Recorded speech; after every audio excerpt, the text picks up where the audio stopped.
Hello everyone, अभी ADO full test 1 का science section का सॉल्यूशन देखेंगे। हमारा फर्स्ट क्वेश्चन है, निम्नलिखित में से कौन सा जीवाणु जनित रोग नहीं है। हमारे ऑप्शन है डिप्थीरिया, काली खांसी, निमोनिया और इन्फ्लुएंजा। तो हमें इसमें ये जानना है कि जो जीवाणु जनित रोग है वो कौन कौन है। तो डिप्थीरिया, काली खांसी और निमोनिया ये जीवाणु जनित रोग है, और इन्फ्लुएंजा ये वायरस जनित रोग है। तो हमारा ऑप्शन डी सही है, इन्फ्लुएंजा जीवाणु जनित रोग नहीं है। और हम ये भी जान लेते हैं कि इनके रोकथाम के लिए कौन से वैक्सीन का इस्तेमाल किया जाता है। तो डिप्थीरिया के रोकथाम के लिए हमें डी टैब वैक्सीन का इस्तेमाल करते हैं, और काली खांसी के रोकथाम के लिए भी हम डी टैब का इस्तेमाल करते हैं। निमोनिया के रोकथाम के लिए हम न्यूमोकोकल वैक्सीन का इस्तेमाल करते हैं, और इन्फ्लुएंजा एक वार्षिक फ्लू वैक्सीन से सही होता है। अब हम आते हैं क्वेश्चन नंबर 32 पर। धुरा की संधि पाइवोट ज्वाइंट मानव कंकाल के किस भाग में पाई जाती है। हमारा ऑप्शन है गर्दन एवं सिर, कोहनी का जोर, हाथ पैर की उंगलियां, प्यूबिस अस्थियों के मध्य।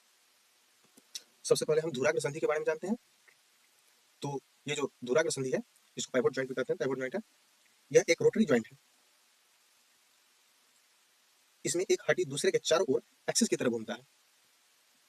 यह मुख्य रूप से सिर और गर्दन के बीच में पाया जाता है, क्योंकि गर्दन को हमें रोटेट करना पड़ता है।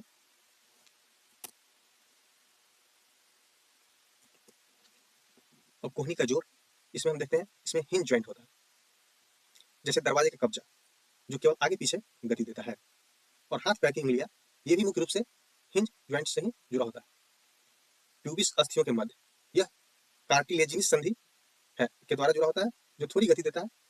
इस प्रकार हमारा ऑप्शन नंबर ए, इसका जो ऑप्शन नंबर ए है गर्दन एवं सिर, वो सही आंसर है। हम आते हैं क्वेश्चन नंबर 33। निम्नलिखित युग्मों में से कौन सा सही सुमेलित नहीं है। यहाँ पे हमें फाइलेरिया और मादा क्यूलेक्स दिया है, मलेरिया मादा एनोफ्लीज, डेंगू ज्वर मादा एडिज इजिप्टाई, और कालाजार मादा पुलिसेटा। अब हम इसका सही एक्सप्लेनेशन देखते हैं। तो फाइलेरिया मादा क्यूलेक्स मच्छर इसका वाहक है, तो ये बिल्कुल सही सुमेलित है। मलेरिया मादा एनोफ्लीज मच्छर, तो ये भी सही सुमेलित है। डेंगू ज्वर मादा एडिज इजिप्टाई मच्छर के कारण होता है, ये भी बिल्कुल सही है। लेकिन कालाजार मादा पुलिसेटा ये गलत है, क्योंकि कालाजार मादा फ्लेबोटोमस, जिसे बालू मक्खी भी कहते हैं या सैंड फ्लाई, उसके कारण होता है।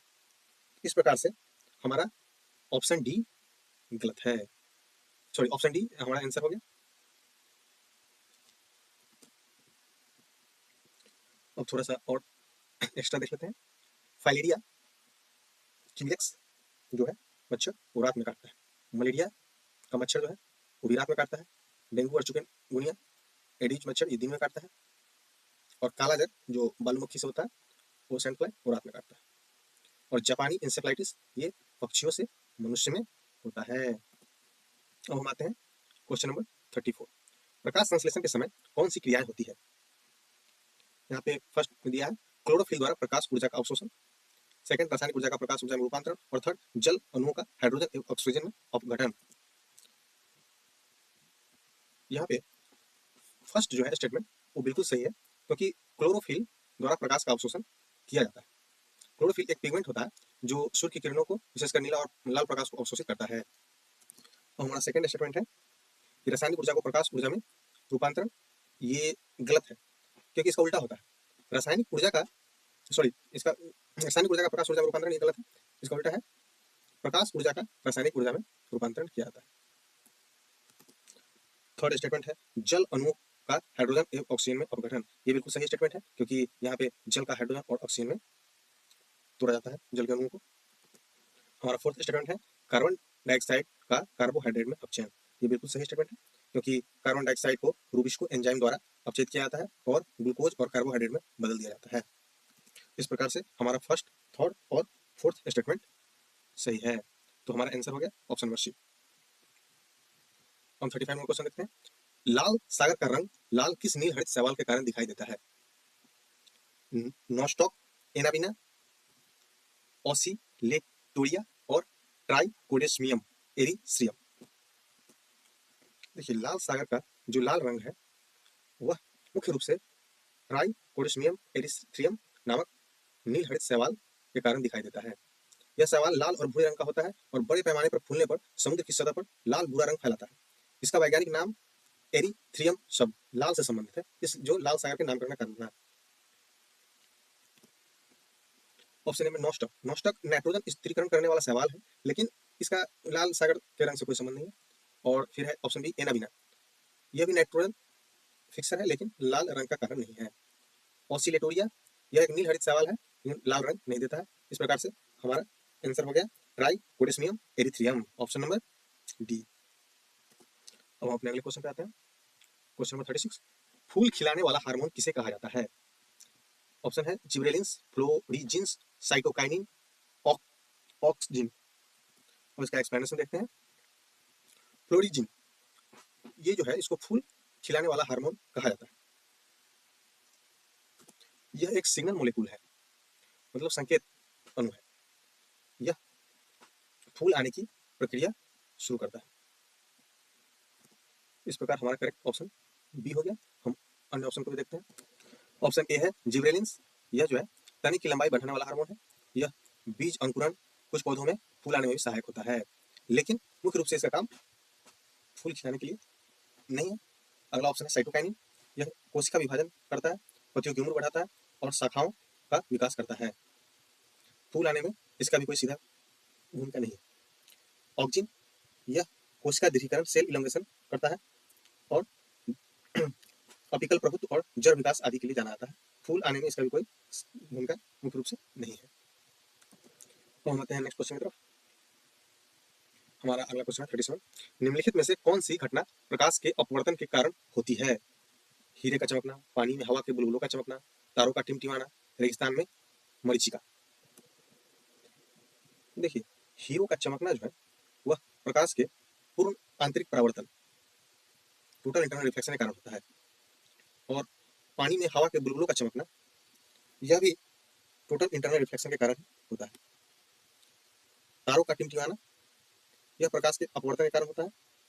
जब पृथ्वी के वायुमंडल में विभिन्न तापमान और घनत्व की परत होती है, जब तारों से आने वाला प्रकाश इन परतों से गुजरता है तो अपवर्तित होता है और उसका मार्ग बार बार बदलता है। इस कारण तारा टिमटिमाता हुआ दिखता है। रेगिस्तान में मरीचिका, यह भी प्रकाश के टोटल इंटरनल रिफ्लेक्शन के कारण ही बनता है। इस प्रकार से इसका आंसर ऑप्शन नंबर सी हो जाएगा। अब क्वेश्चन नंबर 38, निम्नलिखित में से कौन सा विद्युत चुंबकीय बल को प्रदर्शित नहीं करता है? इलेक्ट्रोमैग्नेटिक फोर्स को रिप्रेजेंट नहीं करता है। ऑप्शन है पृष्ठ तनाव, घर्षण, संपर्क बल और इलेक्ट्रॉन का नाभिक के चारों ओर घूमना। तो इसका एक्सप्लेनेशन देखते हैं। सरफेस टेंशन, यह अणुओं के बीच लगने वाला कोहेसिव फोर्स के कारण होता है। यह अणुओं के बीच विद्युत आवेश के दर्शाता है। अगला है फ्रिक्शन, जब दो सतह संपर्क में आते हैं तो उनके परमाणुओं के बीच विद्युत चुंबकीय आकर्षण विकर्षण होता है, जो गति का विरोध करता है। अतः घर्षण भी एक विद्युत चुंबकीय बल का सूक्ष्म रूप है। अगला है कॉन्टैक्ट फोर्स, संपर्क बल। जब आप किसी वस्तु को छूते हैं तो आपके हाथ के परमाणु वस्तु के परमाणु को धकेलते हैं। यह इलेक्ट्रॉन इलेक्ट्रॉन प्रतिकर्षण के कारण होता है।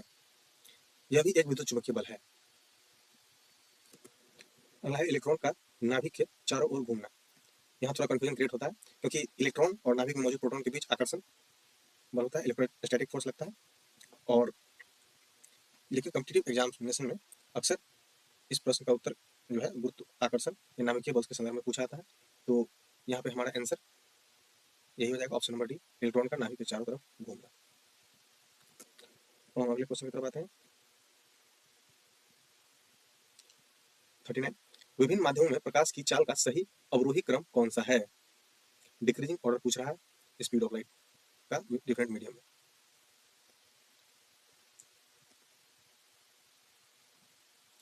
देखिए, स्पीड ऑफ लाइट का ये फॉर्मूला होता है v equal to c upon mu. यहाँ पे v है किसी माध्यम में प्रकाश की चाल, c निर्वात में प्रकाश की चाल और म्यू रिफ्रैक्टिव इंडेक्स अपवर्तनांक होता है। तो जिस माध्यम का रिफ्रैक्टिव इंडेक्स जितना ज्यादा होगा उस माध्यम में प्रकाश की चाल उतना कम होगी।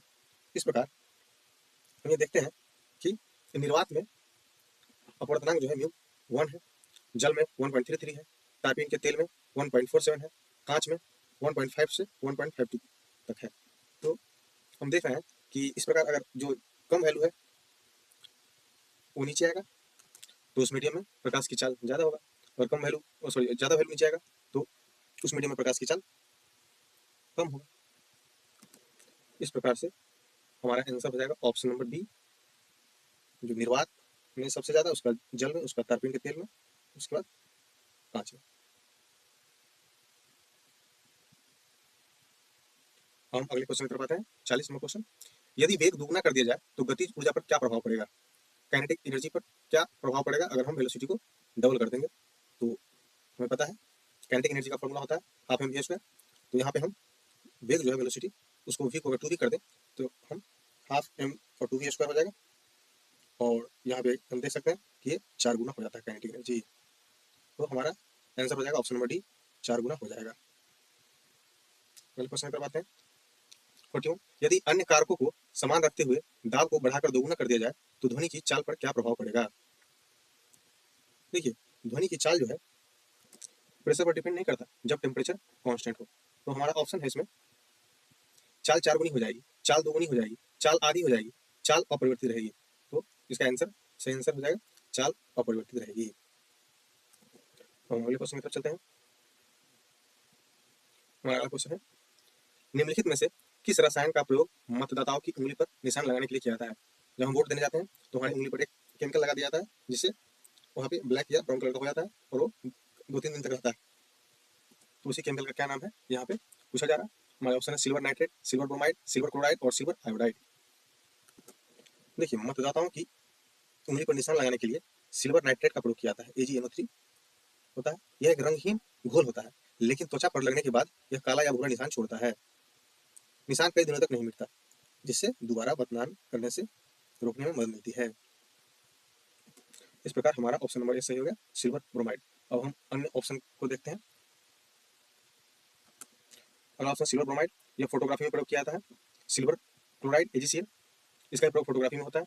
और silver iodide AgI, artificial raining, कृत्रिम वर्षा में इसका उपयोग किया जाता है। हम चलते हैं अगले क्वेश्चन की तरफ। क्वेश्चन नंबर 43, क्लोरीन का उपयोग निम्नलिखित में से किन कार्यों में किया जाता है? स्टेटमेंट है, पेयजल में उपस्थित रोगाणुओं को नष्ट करने में, मस्टर्ड गैस के उत्पादन में, विरंजक के रूप में, कच्चे फलों को पकाने में।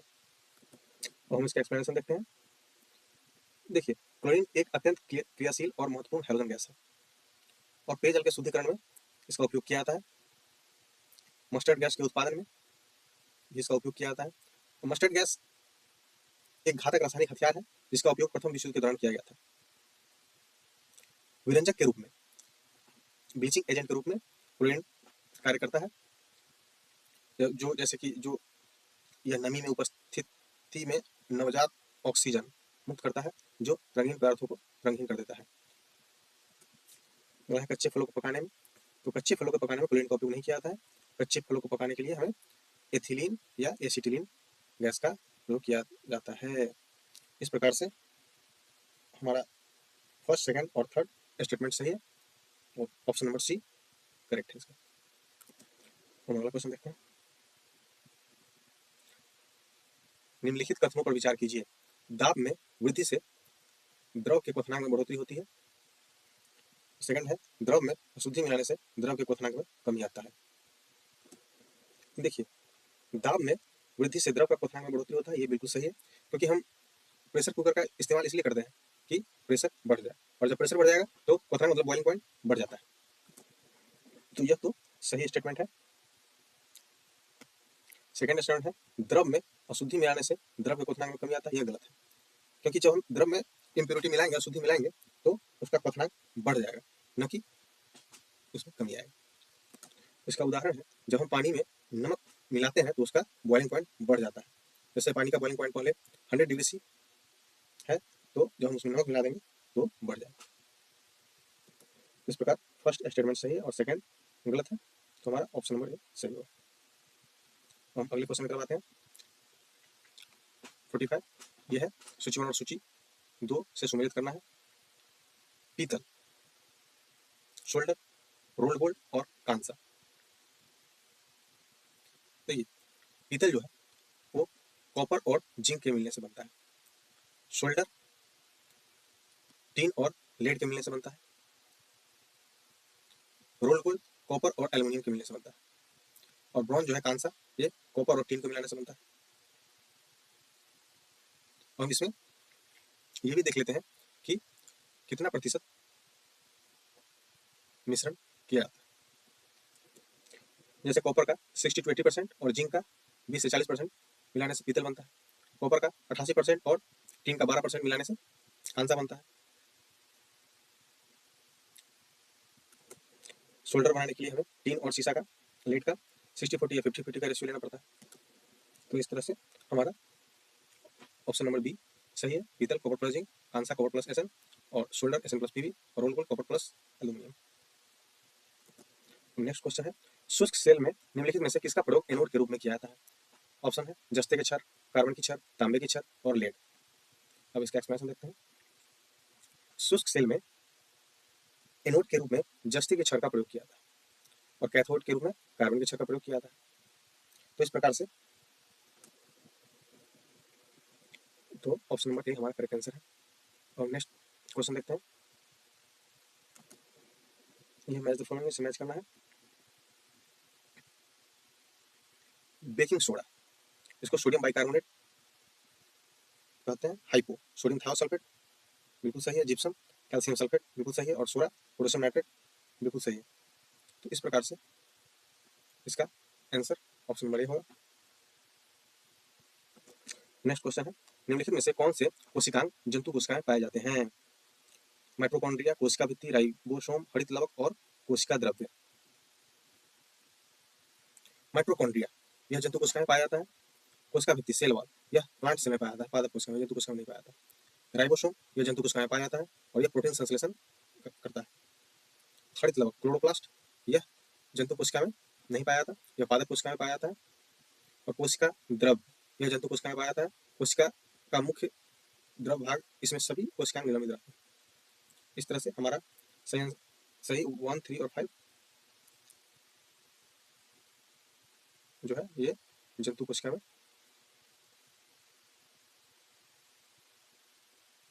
पाया जाता है। तो option number 1, 3, 5 option number C correct. और नेक्स्ट क्वेश्चन की तरफ आते हैं।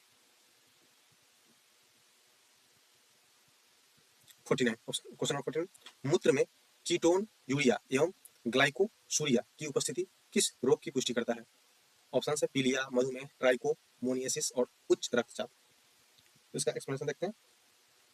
मूत्र में कीटोन यूरिया और ग्लाइकोसूरिया की उपस्थिति मधुमेह, मेलिटस जैसे डायबिटीज की पुष्टि करता है। देखते हैं ग्लाइकोसूरिया, मूत्र में ग्लूकोज की मात्रा सामान्य से अधिक होने पर ये ग्लाइकोसूरिया कंडीशन बनता है। और कीटोन यूरिया, मूत्र में कीटोन बॉडीज की मौजूदगी, जब शरीर में इंसुलिन की कमी होती है तो ग्लूकोज का उपयोग नहीं हो पाता, शरीर वसा का अपघटन शुरू करता है, कीटोन बॉडीज बनता है, ये मूत्र में निकलती है और यह डायबिटिक कीटोएसिडोसिस का संकेत है, जो मुख्य रूप से टाइप 1 मधुमेह में होता है। इस प्रकार से ऑप्शन नंबर बी हमारा सही है। अन्य विकल्प को भी देखते हैं। पीलिया जो जॉन्डिस, इसमें मूत्र में बिलीरुबिन बढ़ता है। ट्राइकोमोनियासिस यह एक यौन संचरित संक्रमण है, मूत्र में ग्लूकोज या कीटोन से संबंधित नहीं है। उच्च रक्तचाप, मूत्र में प्रोटीन हो सकता है लेकिन ग्लाइकोसूरिया या कीटोन यूरिया नहीं। हम नेक्स्ट क्वेश्चन की तरफ चलते हैं। कानूनी प्रक्रियाओं में किशोरों की आयु निर्धारण हेतु कौन सा चिकित्सीय परीक्षण किया जाता है? ऑप्शन है ossification, positron emission, tomography, hysteroscopy और ब्रोंकोस्कोपी। इसका एक्सप्लेनेशन देखते हैं। देखिए, ऑसिफिकेशन हड्डियों में कैल्शियम जमा होने की प्रक्रिया है और ऑसिफिकेशन टेस्ट के द्वारा ही आयु का पता लगाया जाता है। ऑप्शन बी है PET scan, positron emission tomography, यह कैंसर का पता लगाने के लिए इसका उपयोग किया जाता है। ऑप्शन सी है हिस्टेरोसल्पियोग्राफी, महिलाओं में गर्भाशय और फैलोपियन ट्यूब की जांच के लिए इसका प्रयोग किया जाता है। ऑप्शन डी है ब्रोंकोस्कोपी, फेफड़ों और श्वास नली की जांच के लिए इसका उपयोग किया जाता है। इस प्रकार से हमारा ऑप्शन नंबर ए सही है, ऑसिफिकेशन टेस्ट जो किशोरों के आयु निर्धारण में प्रयोग किया जाता है।